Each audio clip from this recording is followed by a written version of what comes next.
नमस्कार, news our के खास कार्यक्रम में आपका स्वागत है। मैं हूं देवेंद्र कुशवाहा।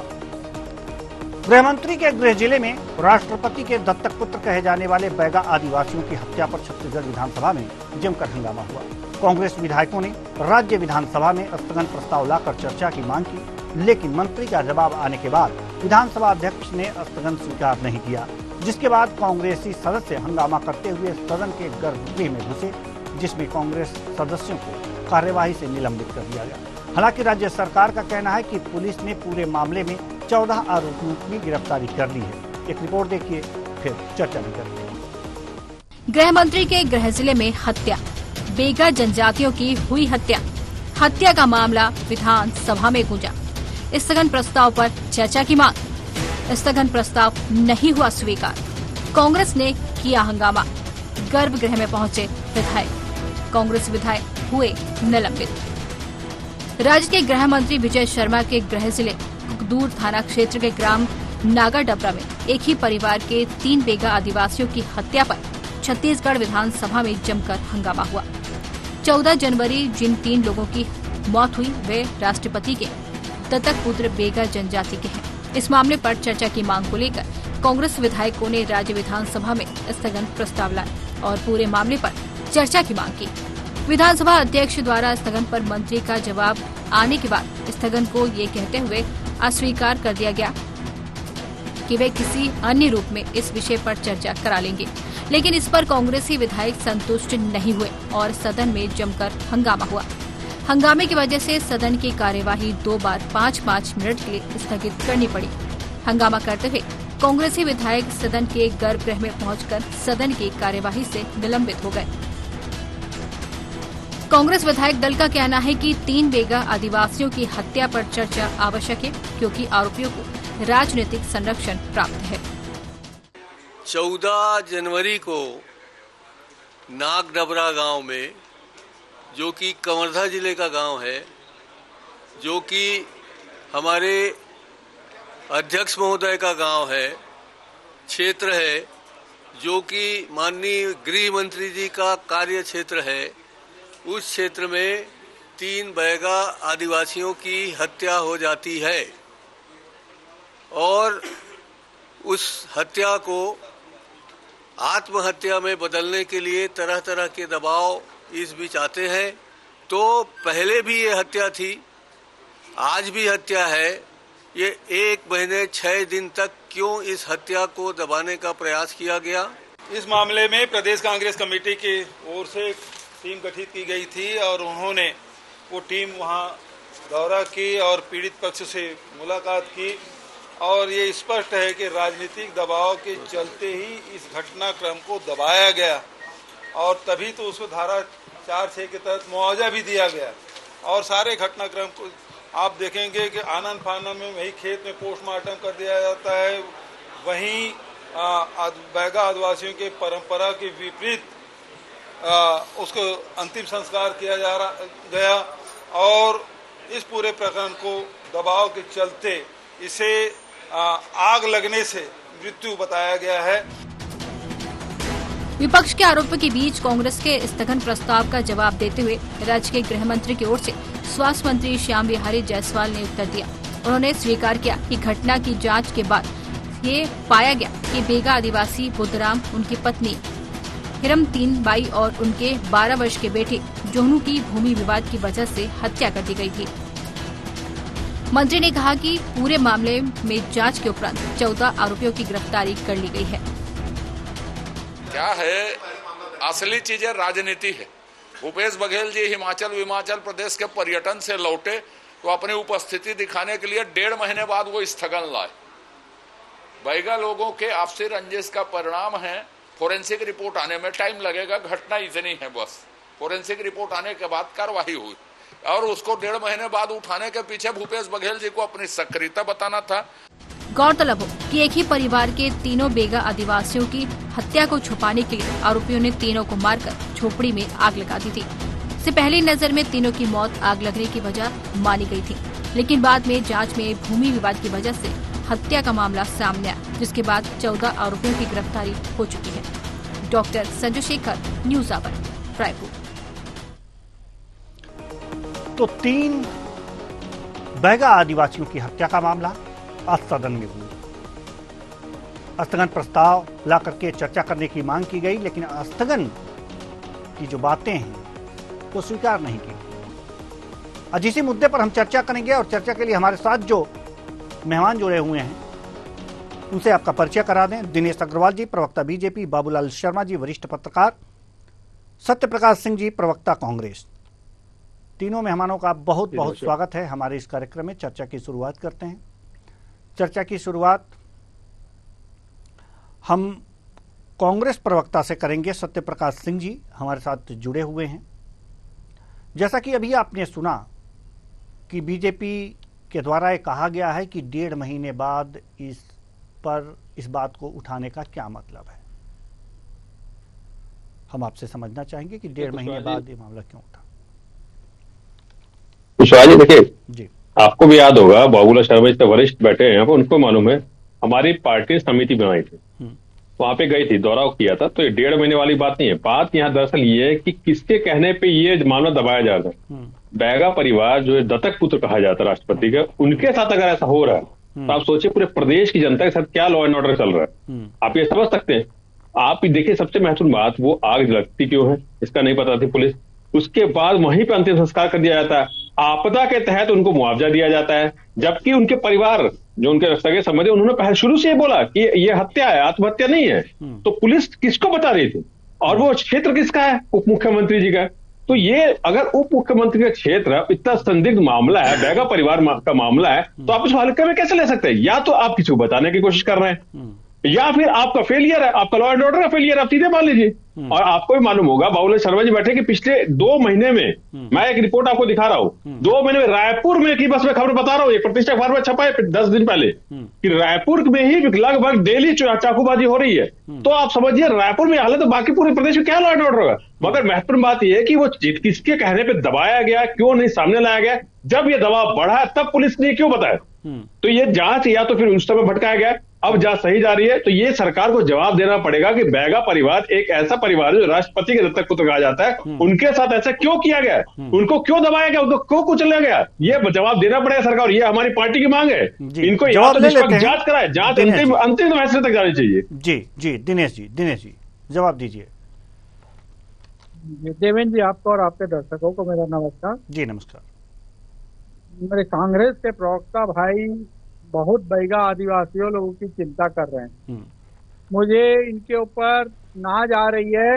यह वही कांग्रेस पार्टी है ना जिसने अमरजीत भगत के पुत्र ने बैगा आदिवासियों की जमीन को हड़प लिया था। ये बोलते हैं हत्याएं हुई है, निसंदेह हत्या हुई है और 14 आरोपियों को जेल की हवा खिला दी गई है। और आज ये बोलते हैं 2 महीने में पुलिस का रिकॉर्ड बता रहे हैं रायपुर में। आपको मैं बता देना चाहूंगा कि एक कबाड़ी गाड़ी हमें पकड़ाए थे, अपराध का गढ़ छत्तीसगढ़ हमें पकड़ा करके गए हैं। अब इसको सुधारने में टाइम लगता है और निसंदेह अपराध में ग्राफ में गिरावट आते जा रही है।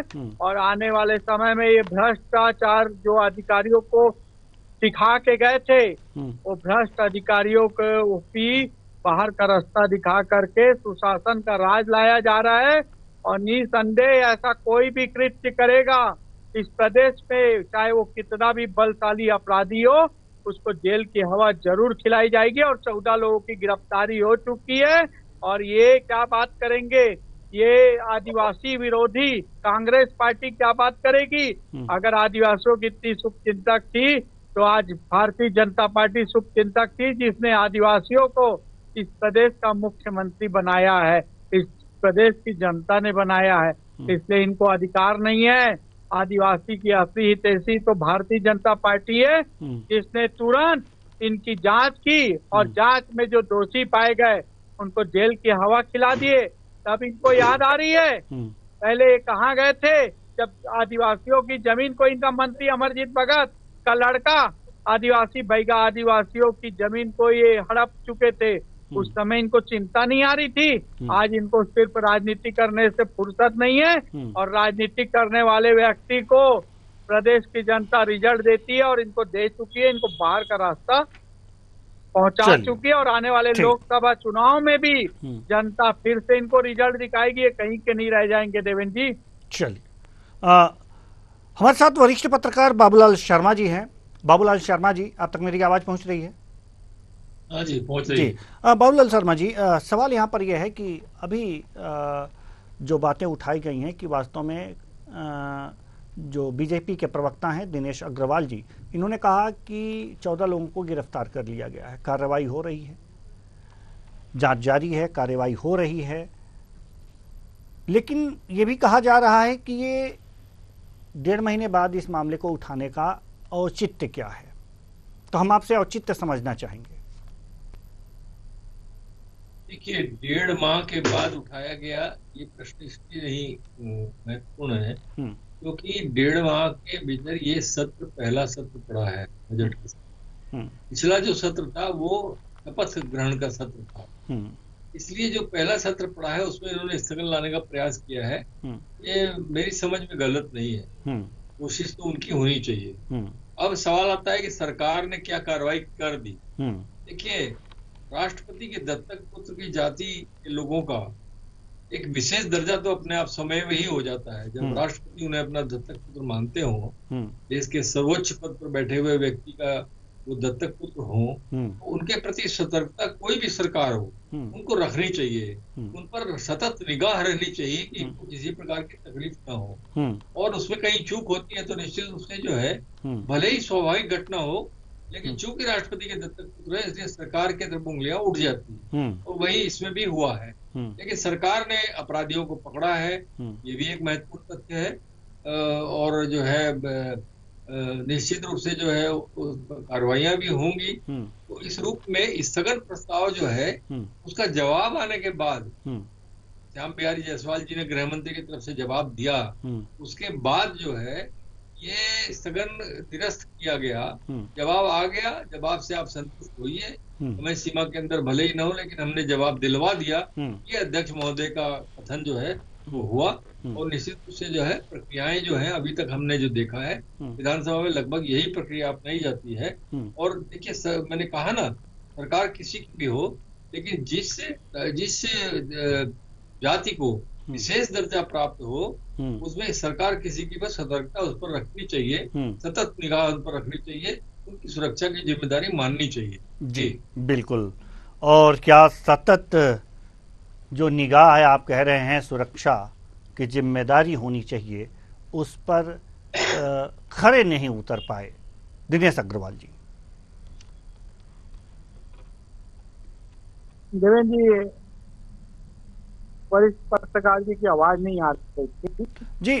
जैसा कि इन्होंने ये कहा कि अगर जो राष्ट्रपति के दत्तक पुत्र बैगा आदिवासी लोग हैं तो वास्तव में प्रशासन की, शासन का निगाह उस पर होना चाहिए, और शायद ये निगाह आप लोग पूरी तरह से नहीं बना पाए। नहीं, सिर्फ ये नहीं जी, कांग्रेस की सरकार के समय भी ऐसा हुआ। जी जी, चाहे कोई भी सरकार हो, उतना देखिए जितना निगाह बनाना चाहिए उतना निगाह गड़ाए नहीं रख पाई। चलिए जी, जवाब दीजिए। देखिए देवेंद्र जी, सर्वप्रथम तो आपको बता देता हूँ, ये आपसी रंजिश का मामला है, ये भूमि विवाद का मामला है।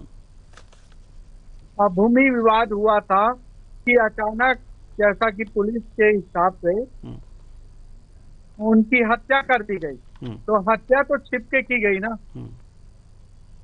हत्या होने के बाद हमें पता चला, प्रशासन को पता चला, प्रशासन अपनी कार्रवाई की है, तो जो हत्यारे थे उनको सजा दे दी गई है, जेल की सलाखों पे पहुंचा दिया गया है।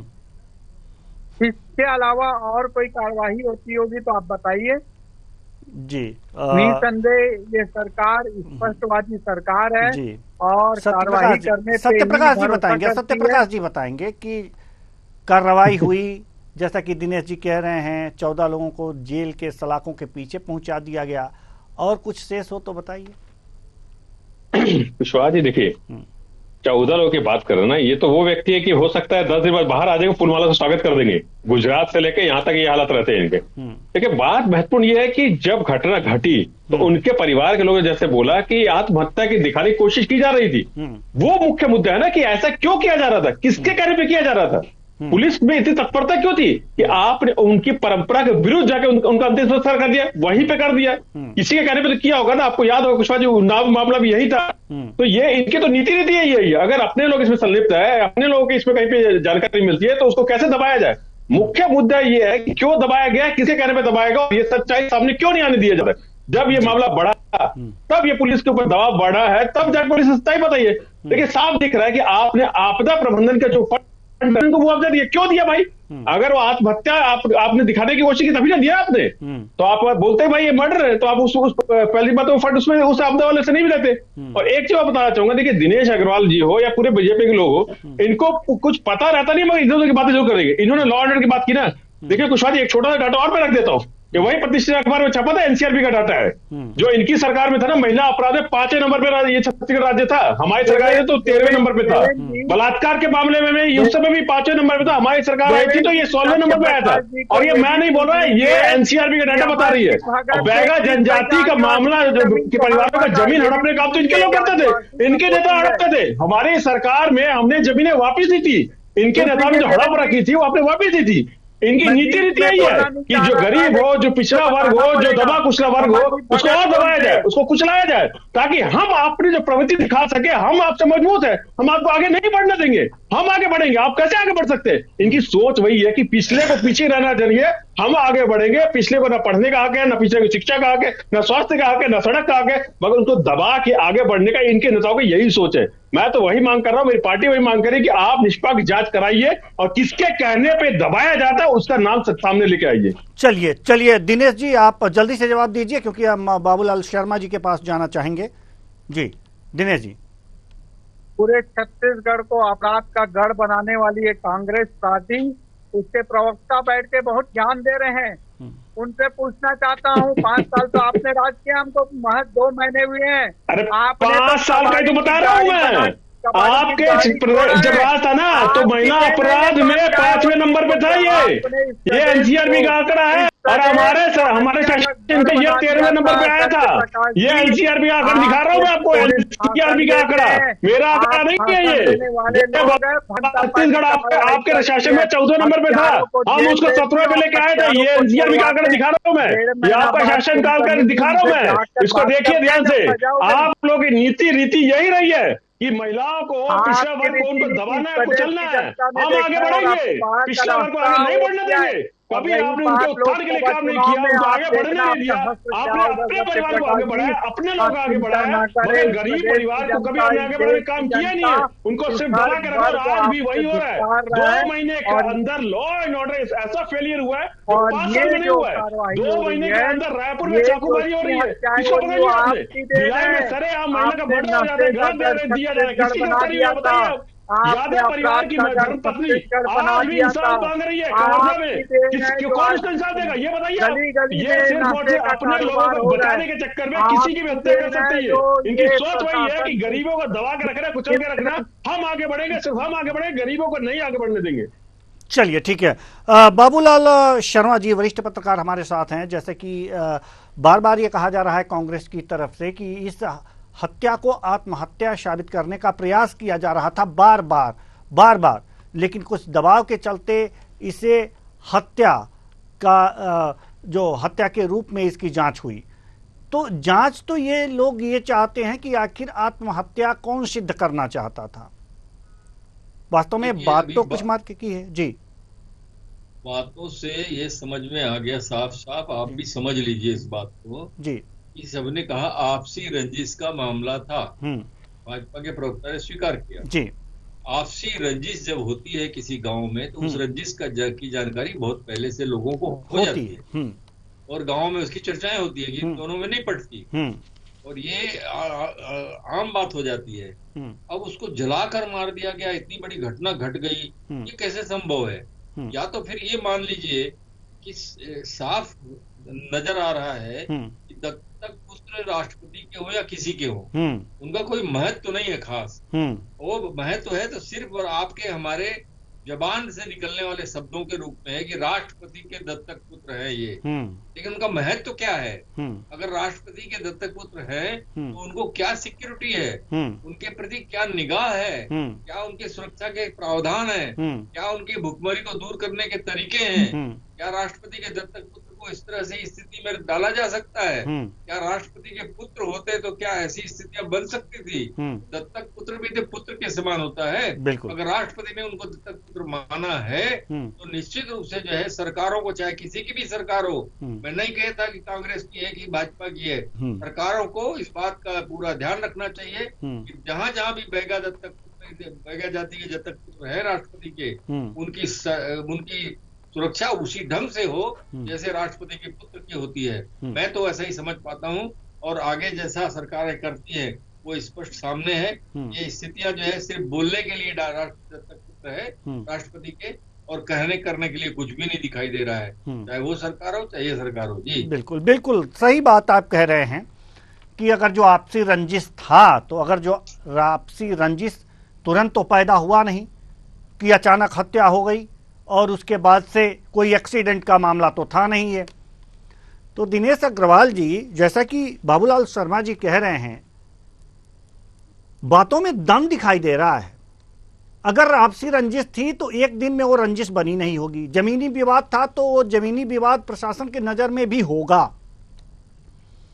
ऐसे में अगर जो अकस्मात आग लगती है तो तुरंत ये कहना कि नहीं इन्होंने आत्महत्या कर लिया, पहले तो ये बात जाती है दिमाग में, प्रशासन के, पुलिस प्रशासन के दिमाग में ये बात जाएगी कि विवाद था, तो जिससे विवाद था कहीं इन्होंने हत्या तो नहीं करा दी। तो सबसे पहले तो शक जाना चाहिए।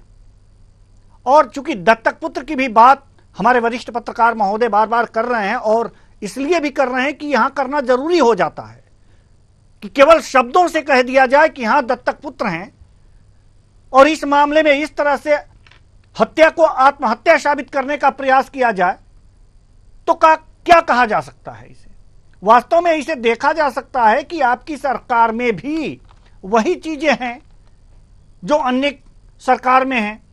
छिपाने का प्रयास, दबाने का प्रयास, ये साफ दिखता है। क्यों ना माना जाए दिनेश जी? देवेंद्र जी देखिए, सर्वप्रथम तो उनकी आग लगने से मृत्यु हुई थी, ये सच्चाई है। मृत्यु का कारण किसी का गला घोटना या वो नहीं था, आग लगना था। पुलिस हर एंगल पे जांच करती है। प्रथम दृष्टता आग लगने से घटना हुई थी, इसलिए पुलिस उस पे जांच करते हुए आगे बढ़ी है, और पुलिस ने ही पर्दाफाश किया है, और पुलिस ने ही अपराधियों को जेल भेजा है। ये कांग्रेस के मेरे मित्र आकर के जेल नहीं भेजे हैं। अगर पुलिस कार्यवाही की है तभी वो सामने आए हैं, क्योंकि प्रथम दृष्टता मामला आग लगने से मौत का था, तो पुलिस पहले उस एंगल से जांच करेगी। जांच करते करते पुलिस ने पाया कि आपसी रंजिश का भी मामला है। जब तय तक गए तो पता चला कि आपसी रंजिश में इनकी हत्या की गई है। तो अपराधियों को जो सजा मिलनी चाहिए वो पुलिस विभाग के द्वारा दिया गया है। ये कार्रवाई हुई है, सजा हुई है, गिरफ्तारियां हुई है, सब चीज हुई है। लेकिन ये विधवा विलाप करना, कांग्रेस को राजनीति करना, हर हत्या के ऊपर इनका काम है। इनके पास कुछ काम नहीं बचा है। इनके पास बचा है तो राहुल गांधी की माला जपने का और विपक्ष के ऊपर बेवजह आरोप लगाने का। जी, यानी कि कांग्रेस विधवा विलाप कर रही है। नहीं है जी, यानी कांग्रेस विधवा विलाप कर रही है। दिनेश जी हमारे पास समय कम है, हमारे पास समय बिल्कुल भी नहीं है। जी सत्य प्रकाश जी, कांग्रेस विधवा विलाप कर रही है, जवाब दीजिए। कुशवाहा जी देखिए, यही मैं बोलना चाह रहा हूँ, कांग्रेस गरीबों की आवाज, कांग्रेस सभी कुछ की आवाज है। अगर उनकी आवाज उठाने का, अगर उनकी आवाज को सामने लाने का अगर विधवा विलाप करें, ठीक है, हम कर रहे हैं, हम आगे भी करेंगे। आपको ऐसा नहीं करना देंगे कि आप पिछड़ों को दबा कर रखो, हम करेंगे। आप मानिए उसको, विधवा विलाप बोलिए, जो विलाप बोलिए, हम मजबूती के साथ उठाते रहेंगे। एक चीज और बोलूंगा, देखिए देखिए अपराधियों को सजा दिलाई है। तो आपने जैसे मैंने बोला कि वहां पे इतनी जल्दबाजी क्या थी, हम कार्रवाई कर रहे हैं, उन परिवारों को हक दिला रहे हैं, संस्कृति उनकी परंपरा के विरुद्ध जाके क्यों और किया? उनको ये बता उनके दीजिए ना। हत्यारों को जेल भेजे। आपके पैसे जमीन चोर आज ढूंढ नहीं रहे हैं। जांच कर लेते, पहले सब चीज जांच कर उसके बाद होना चाहिए था। उनकी परंपरा में जैसा होता है वैसा होना चाहिए संस्कार, मगर उसके विरुद्ध में किया गया। और बाबूलाल शर्मा जी ने कहा, बहुत अच्छी बात बोली, मैं उनको धन्यवाद देना चाहूंगा कि देखिए रंजिश की बात होती है सबके सामने। एक गांव, एक छोटा सा गांव है वो, अगर रंजिश होती है तो पुलिस तक का खबर रहती है कि किसके पीछे रंजिश चल रही है। गांव में हर पुलिस थाने वाले को, हर एक छोटा सा कर्मचारी हो तो उसको पता रहती है। तो ये बहुत बड़ी बात इन्होंने दबाई है, जो अब धीरे धीरे सामने आ रही है। ये बताना पड़ेगा इनको। और देखिए, अगर मैं अपनी बात करूँ, बार बार आरोप लगा रहे, अरे बैगा परिवार को, पूरे जो बैगा परिवार और गुनिया पर जो इस वर्ग के थे उनको आरक्षण देने का भाई सरकार ने किया था। नौकरियां कर रही है, नौकरी दिए,